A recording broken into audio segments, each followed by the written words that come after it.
Hey, what's going on YouTube?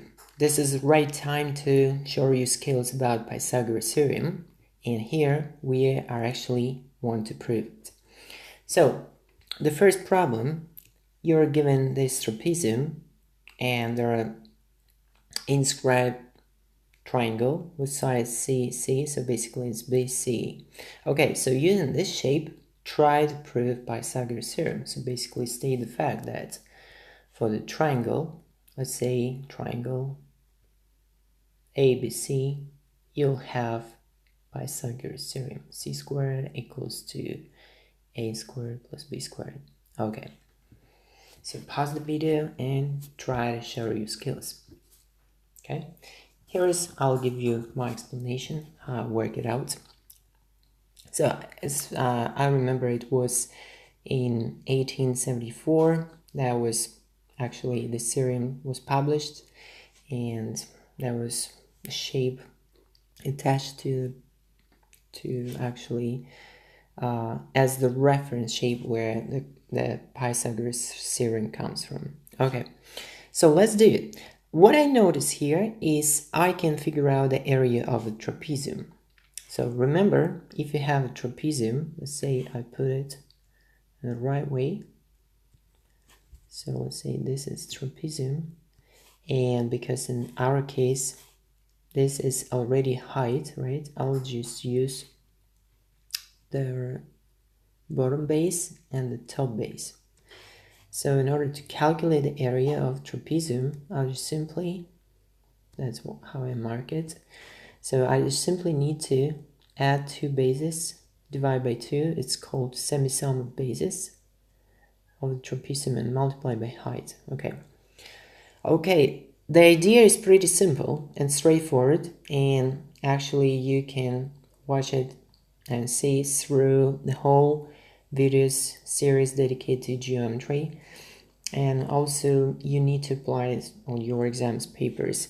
So what actually you need to know is that the whole part is always consists of elements, smaller elements, and if you want to figure out the area of the whole part, it's always the case when you just simply add smaller parts.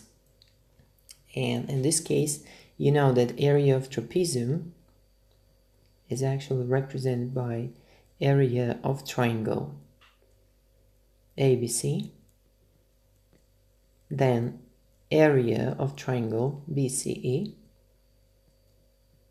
and also the last one is area of triangle ECD. Okay, so area of triangle ECD. And here I just will use this fact in order to figure out the area of trapezium. Okay, so what I have on the left side, if I apply the formula, a plus b over 2, so two bases here and here, multiplied by height is actually here, it's AD, but it presented by a and b together, so I multiply by a plus b, that's the total height for our trapezium, this height. Okay, so on the right side, what I will have, area of any triangle. So let's say we have a triangle, but in both cases they're right angles, so in this case I will use height and say any base. This is the base. And how would I figure out the area? Area of triangle is 1 over 2 h times the base. Okay, so I just apply that and figure out area of ABC is 1 over 2 a times b. So area of BC, so both height and base actually C, represented by C, so I'll get 1 over 2 C squared, and the last triangle identical to the previous one with two equal sides like A and B, with two sides A and B corresponding to the first triangle, so obviously the area is the same as the first one. Okay, so immediately what I can do, I multiply by 2 the whole equation. I'm eligible to do that. So if I multiply by 2, I basically cancel all 2's in the bottom part, so I can cross it out.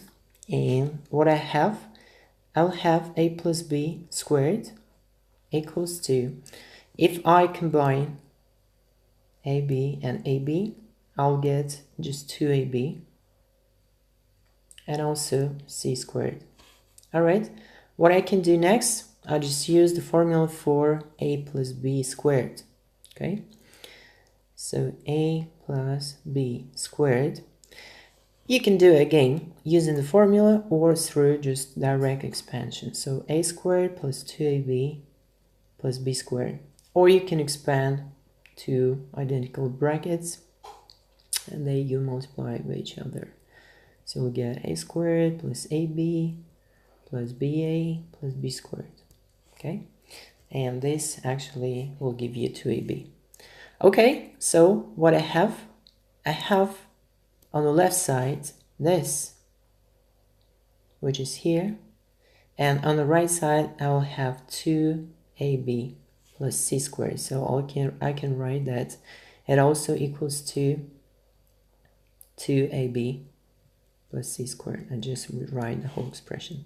So actually I left with this one, so I can erase everything else. Okay, now I left with this yellow equation. And again, I can cross out two identical terms that are actually on two sides. So that's why if I transfer, they will be cancelled. Or I can cancel them immediately. And I will left finally with a squared plus b squared equals c squared. Okay, that's actually referred to any triangle here or here. So no matter, they are identical. So, and this actually is theorem of Pythagoras. Okay, so hope you enjoy. Let's go to problem 2.